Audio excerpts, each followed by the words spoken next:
네, 잘 쉬셨습니까? 자, 그래서 이번 시간에 또 계속 해야 되겠죠? 전 시간에 제가 설명을 드렸던 사이코센트릭과 알로센트릭에 대해서 이번 시간에는 그걸 좀 설명을 드리고 넘어가도록 하겠습니다. 이게 지금 사이코센트릭이고 알로센트릭입니다. 그래서 보시면 성격과 목적지 형태를 보시면 여러분들이 이해하실 거다. 자, 지금부터 설명하는 거 잘 들으시고 여기에 대해서 공부를 조금 더 하시면 이건 분명 우리 기말 시험에 참고 자료가 되실 거라고 생각됩니다. 자, 제가 처음에 시작할 때 그랬죠. 기본적으로 별을 하시고 뭘 하십시오라고 하면 여러분들이 그것만큼은 잘 기억을 하셔야 된다라고 이야기를 했던 게 생각납니다. 그죠? 자, 그러면 뭐냐? 목적지 선택 변환, 그 인구 통계학 변수, 그리고 가족의 라이프 사이클, 사이코그래픽, 광고, 구전 경험 등에 의해서 우리가 목적지를 선택하게 된다. 선택하게 되는데 그건 뭐냐면 자, 이 그래프를 보시면 아실 수가 있습니다. 이 그래프에서 사이코센트릭과 알로센트릭을 설명을 하고 있습니다. 사이코센트릭과 알로센트릭, 사이코센트릭은 말 그대로 여러분들이 나는 단체 여행을 가겠다. 여행사 끼고 여행사에서 그냥 안내해 주는 대로 편안하게 여행사에서 안내해 주는 대로 이리 오십시오 하면 이쪽에 와서 사진 찍고 저쪽으로 오세요 하면 저쪽에 와서 사진 찍고 구경하고 자유시간 2시간 있으면 그리고 오십시오 라고 딱 2박 3일, 3박 4일, 4박 5일 이렇게 일정대로 정해져 있는 곳을 편안하게 따로 다니겠다라고 생각되는 사람들. 그리고 알로센트릭은 모험 추구형이죠. 모험 추구형입니다. 나는 이런 형태로 가겠다. 나는 오지 여행을 가겠다. 나는 배낭 여행을 가겠다. 그리고 자기가 탐험을 해서 가겠다라는 형태의 사람들이다. 그러면 우리가 지금 이렇게 나누어서 봤을 때 하나 더 나누어 봤을 때 그러면 여기에 있는 사람들은 어떤 사람들일까? 그리고 여기에 있는 사람들은 또 어떤 사람들일까? 자, 사이코센트릭에 가까이 있는 사람, 알로센트릭에 가까이 있는 사람.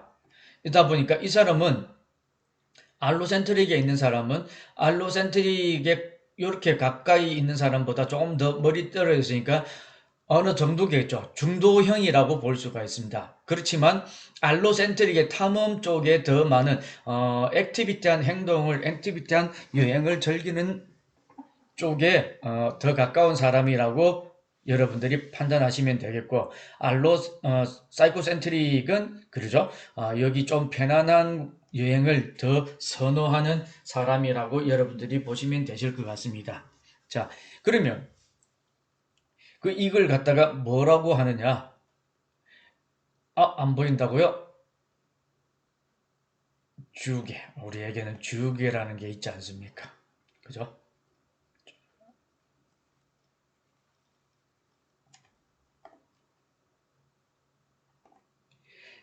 가까운 니어 사이코센트릭이라고 이야기하고, 그럼 여기는 니어 알로센트릭이라고 이야기하겠죠. 니어 알로센트릭, 니어 사이코센트릭. 이거 제가 요게 개념을 설명을 해주면 여러분들이 이러한 여행 종류는 어떤 것들이 있는가를 찾으시면 됩니다. 그리고 가운데는 뭘까? 여기는. 그렇죠. 미들 센트릭이라고 합니다. 미들. 진짜로 여기에 있는 사람들은 미들 센트릭이다. 여기 있는 사람들, 즉 다시 말해서 미들 센트릭에 있는 사람들은 알로 센트릭의 잠재 고객일 수도 있고 사이코 센트릭의 잠재 고객일 수도 있겠죠. 이런 사람들은 말 그대로 중도층이기 때문에 그렇다. 그죠? 이렇게 볼 수가 있다. 그리고 나서 성격, 유형별 관광 특성 이렇게 보면 이 사람들이 하는 걸로 봤을 때는 변화 추구형이 뭐라고? 알로센트릭. 변화 회피 변화하는 걸 싫어하는 거. 사이코센트릭. 그러면 얘가 아까 그래프상에 여기에 해당되고, 그죠? 변화 추구형은 여기에 해당되겠죠. 제가 왜 이걸 위치를 바꾸었느냐면, 여러분들이 조금 전 제가 그래프를 보고, 여기가 변화 추구형, 여기는 변화 회피형, 알로센트릭, 어디, 여기, 사이코센트릭, 어디, 여기. 그죠? 이렇게 보실 수가 있다. 자, 그러면 변화 추구형은 여행 경험이 많다거나 모험심이 강하다. 그리고 자신감이 있는 사람. 자기 감정을 억제하지 않고 나는 이게 좋다, 저게 좋다. 이렇게 이야기할 수 있는 사람을 이야기한다. 그리고 뭐 좀 낙천적이고 걱정을 하지 않는다. 다양한 교통수단을 이용하겠죠. 비행기, 배, 뭐 또는 철도. 그죠?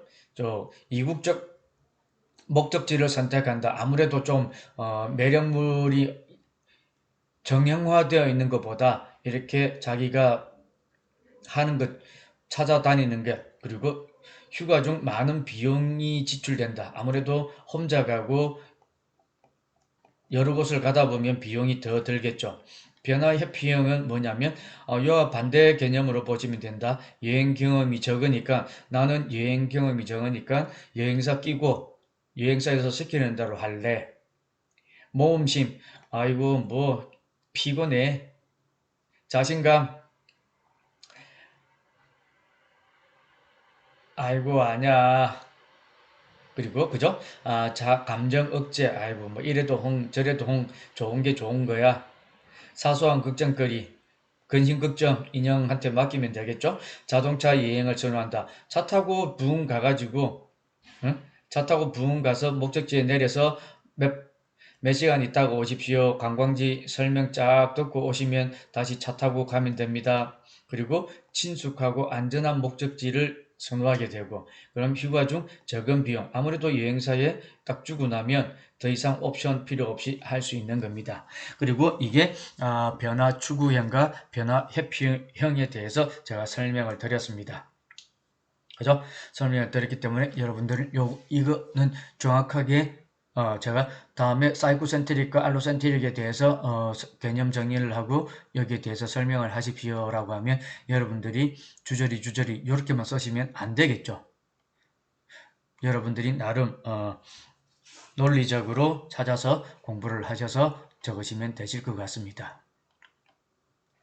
자, 대량관광. 앞서 지난 시간에 대량관광과 이상적 타입의 비교는 뭐냐? 경제시장과 기타로 나누어 볼 수 있고, 대량관광과 대한관광에서 연결성, 관광 역할은 뭐 그냥 아무래도 경제 지배죠. 지역경제, 뭐 경제력이 어떻게 되느냐, 그리고 현재 활동을 보완해주고 있는가, 그리고 연결로 보면 주로 여기는 의무적으로 이렇게 해야 되는 거고, 주로 내부적, 광범위하고 미미하고 성수효과, 나타나는 경제효과는 낮은 반면에 대한효과는 24시간 있기 때문에 높음을 알 수가 있다. 그리고 통계 정도는 보면 현지 지역과 광범위하게 현지 부정적 영향을 최소화한다. 왜? 이거는 앞서 저희가 설명했던 지자체에서 하고 있기 때문에 그렇다는 것을 여러분들이 보실 수가 있습니다. 자, 그리고 이념 강조, 자유지장, 공정 개입, 뭐 이렇게 볼 수 있고, 시간은 이거는 단기, 이건 장기적으로, 대한관광은 장기적으로 이용을 해서 나갈 수가 있다. 자, 그러면 우리가 여기에서 보셔야 될 게 뭐냐면, 이런 것들로서 이루어진다. 자, 그러면 이 대한관광을 갖다가 대한관광의 미래는 어떻게 이루어질 것인가? 첫 번째, 경제적 효용성을 가져야 되고, 그럼 두 번째, 아무래도 사회적 형평성에 맞추어야 되고, 그리고 마지막으로 중요한 것은 뭐냐면 환경 보존을 해야 된다. 그죠? 환경을 그대로 우리가 보존을 해 나가야 된다. 그러기 위해서는 뭘 해야 되겠습니까? 그러기 위해서는 우리가 뭘 해야 될까? 그러기 위해서. 그렇죠. 지속 가능하게, 지속적으로 이걸 환경 보존을 하고 경제적 효용성을 만들어야 되고 사회적 형편 한 번에 끝내는 게 아니고 우리는 좀 우리 지역은 이렇다, 우리 지역은 이렇다, 우리 지역은 이렇다 했을 때 한 번에 끝내는 게 아니라 사회적 형평성을 맞춰서 지속성, 관광 경제적 지속 가능성을 가져야 되고 생태 환경 보존이기 때문에 생태적으로 그죠? 계속 지속 가능한 관광이 되어야 되고 그리고 지속 가능한 관광 개발로서 일부 이렇게 이끌어져 나가야 된다. 그래서 결국은 뭐냐? 지속 가능성이 유지가 되어야 된다. 지속 가능성. 그러면 지속 가능하게 될 것 같으면 무엇을 해야 될까? 무엇을? 경제 성장과 환경 정책 이 두 가지를 통합시킨 개념이라고 했죠. 그래서 생태계를 파괴하지 않고 환경을 훼손하지 않는 범위 내에서 관광을 만들어야 되는 이런 형태로 여러분들이 보셔야 된다. 그러니까 자, 그러면 우리가 어떻게 판단을 해야 될까? 관광 사업자가 있습니다. 그리고 관광객이 있다. 관광 사업자는 관광객이 어떻게 해가지고 우리 지역에 많이 오게끔 만들어야 되고, 좀 관광 사업자는 또 눈치를 봐야 되는 게 지역 주민의 눈치를 봐야 된다. 그죠? 지역 주민의 눈치를 봐야 된다. 관광객이 또 눈치를 봐야 되는 거는 환경보존론자, 환경을 지키자고 하는 사람, 그리고 관광 사업자도 환경 보존론자의 눈치를 봐야 된다. 그러면 우리가 어떤 방향에서 좋게 이끌어 나가야 될 것인가? 그리고 사회적 형평성, 그리고 관광업자는 땅 파놓고 장사하는 게 아니기 때문에 경제성이 있어야 되겠죠. 그리고 환경 보존론자들을 만족시켜야 될 것은 환경 보존, 환경을 어떻게 잘 유지시켜야 될 것인가. 그래서 지역 주민은 사회적 형평성, 우리 지역에 많은 관광객들이 와서 좀 많이 오면 우리 지역 주민들 삶이 융성해진다. 그러면 관광객들을 또 더 많이 불러들일 수가 있겠죠. 이렇게 하다 보니까 이 세 마리 토끼, 사회적 형평성, 경제성, 환경 보존을 통틀어서 지속 가능한 관광 개발을 만들어 가야 되는데 어떤 것들로 이루어질까? 자, 그래서 지속 가능한 관광 개발 대상은 어떤 것이 있느냐면 자연 관광 자원. 자연 관광 자원은 뭐?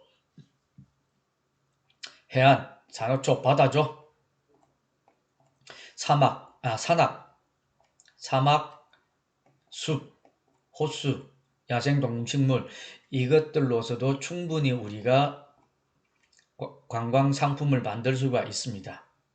자, 그러면 자연관광만이 할 수 있는 게 아니 문화유적, 우리 주변에 있는 문화유적지로 또 충분하게 관광 자원을 만들 수가 있다. 역사적 건물 유적지, 그리고 기념비, 민속, 전통 이런 것들로서도 충분히 우리가 엮어서 같이 플러스 생태 또는 자연관광으로 묶을 수가 있습니다.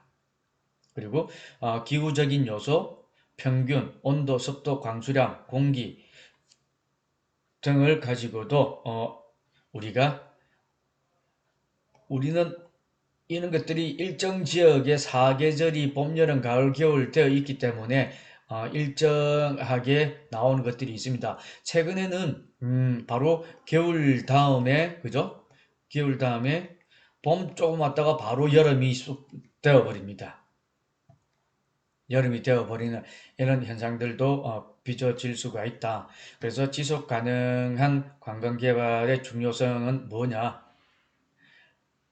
경제 발전과 환경 보전 두 마리 토끼를 쫓아야 되고 사회적 형평성에 기여해야 된다. 그래서 앞서 설명했던 관광 개발자, 지역 주민, 관광자, 그리고 환경 보존론자 이 네 사람의 공통점을 다 만족시켜줘야 된다. 그죠?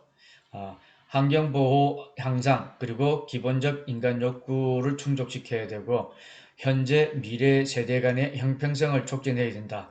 좀 현재만 잘 돼 있고 미래는 버리는 이런 형태는 아니다는 거죠. 그리고 모든 사람의 삶의 질을 향상시켜 될 것 같다.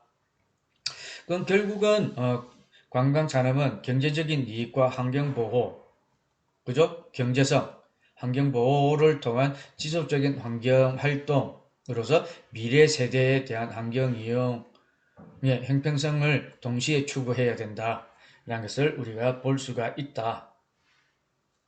자, 그러면 우리가 해야 될 게 뭘까? 생태 관광이 등장함으로써 새로운 관광 수요가 일어나는 것, 어떤 것들이 있는지 한번 보도록 하겠습니다. 여러분들 이제 미래를 했기 때문에 367페이지 보시면 앞서서 설명드렸죠. 환경 문제의 심각성, 환경론자들이 이야기를 하죠. 그리고 그 우려와 현대인의 가치관에 대한 변화, 그리고 관광객들의 욕구의 다양한 변화를 적절히 대응하기 위해서 관광 상품을 개발해야 된다. 그래서 하다 보니까 두 가지 원인에 기여하게 된다. 그래서 첫 번째, 세계 유행기구 관광비전 2020에서 21세기 새로운 변화, 색다른 경험 추구, 개별선호 유행하는 것, 그리고 문화와 생태, 모험 추구하는 관광이 급증할 것으로 예측한 바 있습니다. 왜 이게 개인의 라이프 사이클들이 다 혼밥 이런 쪽으로 변화되어 가고 있기 때문에 볼 수가 있다. 그리고 우리나라에서도 주 5일 근무제가 이게 이미 10년 정도 되고 있습니다.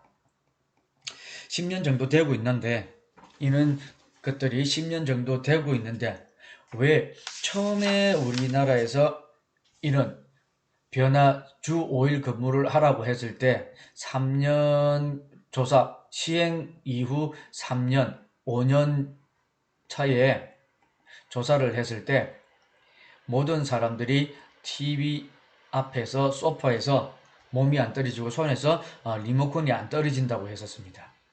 그만큼 우리는 놀 줄 몰랐다는 거죠. 놀 줄 몰라가지고 충분하게 할 수 있는 이런 여가를 즐길 수가 없었다는 것을 여러분들이 보실 수가 있습니다. 그런데 이제는 아니죠. 이제는 다르죠.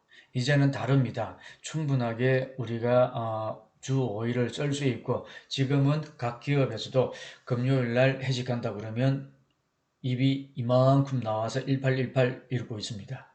제가 현업에서도 그랬었어요. 저희 호텔은 주말은 거의 많이 못 쉬니까 평일에 한다 아니면 이렇게 하면 금요일 저녁부터 토일 해서 2박 3일 또는 1박 2일 캠핑을 간다든지 야외를 간다든지 이렇게 하는 사람들이 많습니다. 많아가지고 우리도 그래서 목요일, 수요일 또는 월요일 날 이렇게 회식을 하기도 했었습니다. 자, 그러다 보면 이제 새로운 관광 수요에 대해서 설명을 드렸습니다. 새로운 관광 수요에 대해서 설명을 드렸고,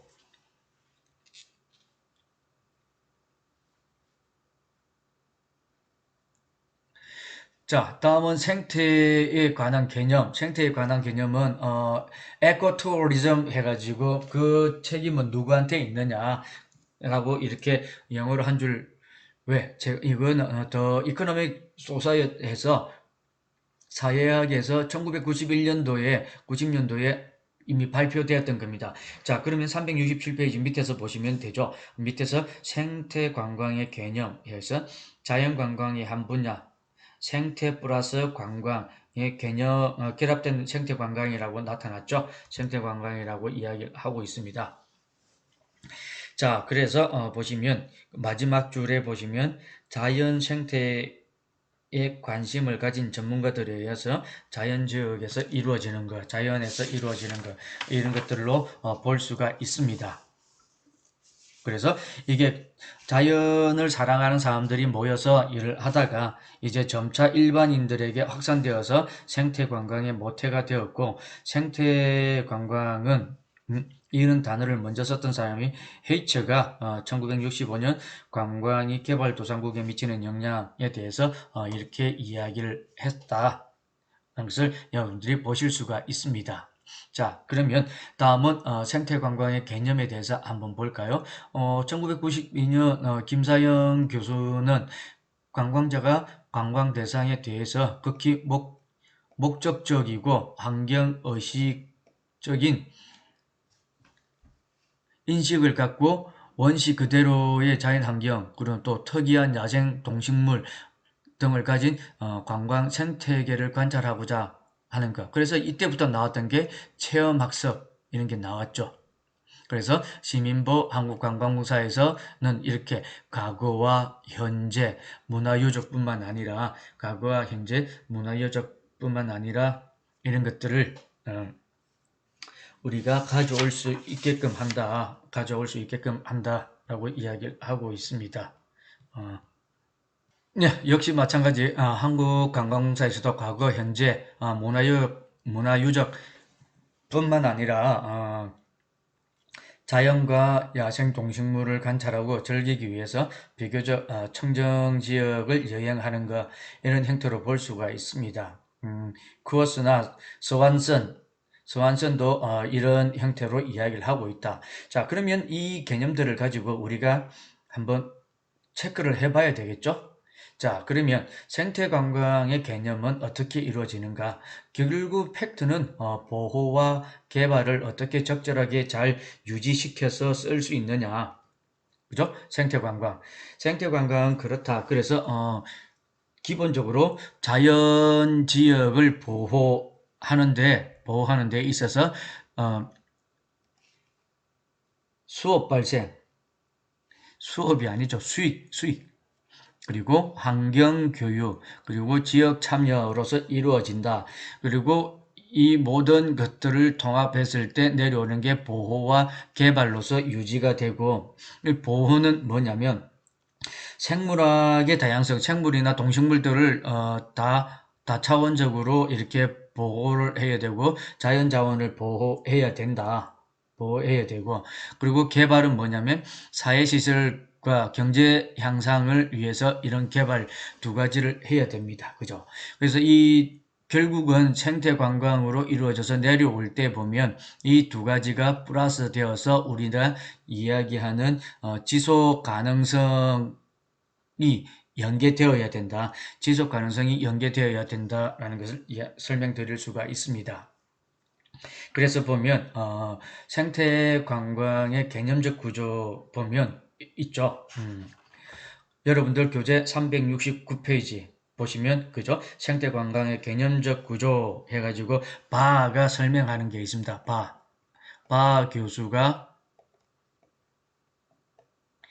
교수가 설명하는 게 있습니다. 이 교수가 1991년에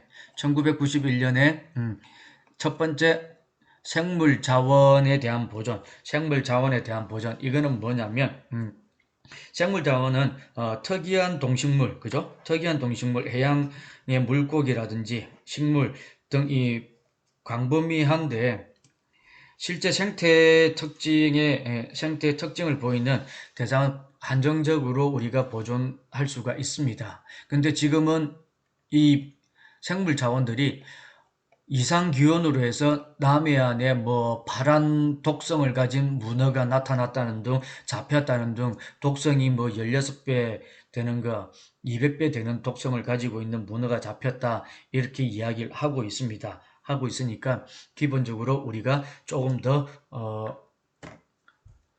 우리 자연적인 식물들을 보존해야 되지 않을까 생각을 하고 있습니다. 자, 그리고 두 번째는 재생 불가능한 자원 고갈에 최소화해야 된다. 재생 불가능한 건 즉 다시 말해서 자원의 파괴는 생태 관광의 매력을 감소시키는 주 원인이 될 수가 있죠. 주 원인이 될 수 있으니까 생태 관광을 최소한 고갈시켜야 된다. 그리고 자원이 주는 혜택은 생태관광은 즉 환경적이고 경제적 상호 의존성이 있기 때문에 결국은 경제적 효과를 극대화시키기 때문에 많이 오니까 경대화를 극대화를 시키고 그러다 보니까 보전 관리에 더욱 효율적 수단을 제공해야 되고 그다음 이익 집단과 지역 주민 참여로서 이루어지는 것. 이익 집단과 지역 주민 참여로서 이루어지는 것은 뭐냐? 이게 다 그러죠. 결국 뭐 생태라는 것은 뭐 지방 공간에서 지역 주민이 들어와서 있으니까 지역 주민. 그죠? 지역 주민이 참여한다. 우리가 이번에 생태 공간을 만들었다. 여기에서 모든 이 자원들이 오더라도 외지인들이 들어와 가지고 우리 지역 주민들이 전혀 신경을 안 쓰고 내버려 두면 이 사람들이 해놓고 가는 그대로를 나타내고 있습니다. 이 지역 이익 집단과 지역 주민의 참여라고 이야기하는 것은 또 두 가지 관점을 볼 수가 있습니다. 이 이익 집단은 우리 지역 주민이지만 내가 이런 큰 한 지역에 거주를 하고 있습니다. 근데 여기가 관광지야. 한쪽으로 좀 더. 그래서 이쪽에 있는 사람들은 상점을 한다든지 기념품 가게를 한다든지 또는 식당을 한다든지 술집을 한다든지 하고 있습니다. 그죠? 근데 이쪽에 있는 지역은 그런 게 없고 단지 아파트다. 단지 아파트다. 그러다 보면 여기가 핵심이죠. 여기가 핵심이고 뭐 매력물을 가져볼 수 있고 하는데 이쪽에 있는 사람들이 만약에 이쪽 통로를 통해서 들어오게 되고 이쪽 통로로 해서 되고 이쪽 통로로 해서 지역 주민이 간다. 그렇게 했을 때 이 통로를 같이 쓰기 때문에 이쪽에 있는 사람들은 통로는 같이 쓰고 교통이 많이 불편하고 하지만 두들릴 수가 있죠. 여기에 있는 사람들은 이쪽에 거주하는 사람들은 이게 통로로 많이 들어오더라도 나랑 직접적인 관계가 있죠. 식당을 온다든지 술집을 온다든지 기념품 가게를 온다든지 여러 사람들이 많이 찾아주기 때문에 이런 이익 집단이 생겨나게 되는 거죠. 그리고 이쪽에 지역 주민이 이쪽은 나하고는 아무 이유가 없이 관계는 없는데 내게 이 많은 관광객들이 온다고 해가지고 이 사람들에 비해서 나는 10분의 1 정도밖에는 혜택을 보질 못한다라고 했을 때 우리는 이런 사람들과 같이 볼 수가 없습니다. 이익 집단들은 이익 집단들 나름대로의 문제가 있는 거죠. 이익 집단들은 이익 집단들 나름대로의 이게 이런 케미가 형성이 되어 있고 이쪽은 전혀 도움을 받지 못하고 불편함을 감수해야 되기 때문에 조금 많은 것들이 있는데 이런 지역 주민들이 여기에 같이 어우러져서 참여가 되고 이 이익 집단들도 이 이익을 지역 주민들과 같이 나누어서 이런 경제 활동을 해야 된다. 자, 그래서 생태 관광이란 생태계를 기초로 하는 자연 친화적 관광 활동이다. 이게 팩트죠. 이게 팩트죠. 그래서 여지껏 생태관광, 대한관광, 자연관광, 녹색관광 설명을 드렸는데 생태관광의 팩트는 이겁니다. 자, 여러분들이 꽤 많이 제가 많이 떠들고 이야기를 했는데 그 특징들 생태관광 팩트는 알아두셔야 됩니다. 그리고 이쪽 369페이지 밑에서 6번째 결국 찾으셨습니까? 예. 결국 생태관광이란 작게 관광 동기 유발 있죠? 예. 생태관광이란 작게는 생태를 기초로 하는 자연 친화적 관광 활동이다. 크게는 관광객 관광 동기 유발 그리고 만족 대상 자원을 이용한 쾌락, 휴양, 휴식이 아닌 특정 지역 생태계나 또는 역사 문화자원, 관찰, 학습, 탐구 등 환경문화 친화적 특별 목적을 달성하기 위한 규정 지을 수 있다라고 이야기를 하고 있습니다. 그래서 이러한 생태 관광의 개념적인 자연, 모험, 녹색, 생명, 윤리, 관광을 포함하고 있다. 이것을 여러분들이 보실 수 있고, 생태 관광 특성까지만 하고, 여기까지만 하고, 효과는 다음 시간에 하도록 하겠습니다. 그죠? 자, 보시죠. 개념적 특성은 뭐냐면 자연, 문화적, 그리고 인간 환경에 영향을 미칠 수, 관광에 영향을 미치는 것, 그리고 환경 보전, 관광의 상호작용적 이점을 보인다. 그죠? 그리고 자연 지향적 관광 활동을 하고 있다.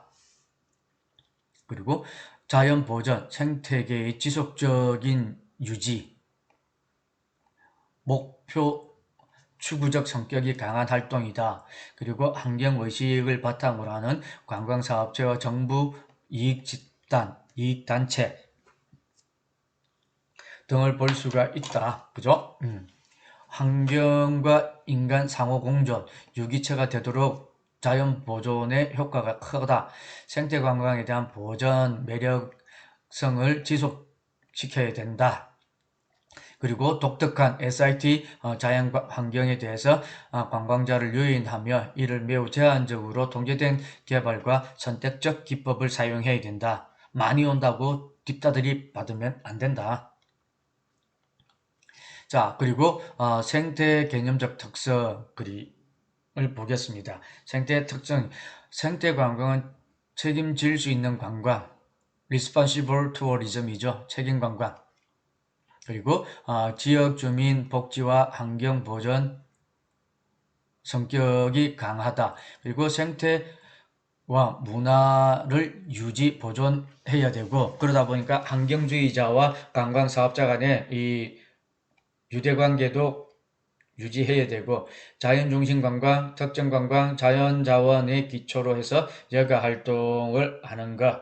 그리고 마지막 패키지 여행 형태에서 벗어난 전통 대량적 관광 가치, 동기, 태도와 다른 목적과 고유한 체험을 추구하는 것. 패키지 형태는 여러 패키지 형태들이 있습니다. 여러 패키지 형태들이 있기 때문에 여기에서 자연 혹 생태 관광의 효과는 다음 시간에 설명드리도록 하겠습니다.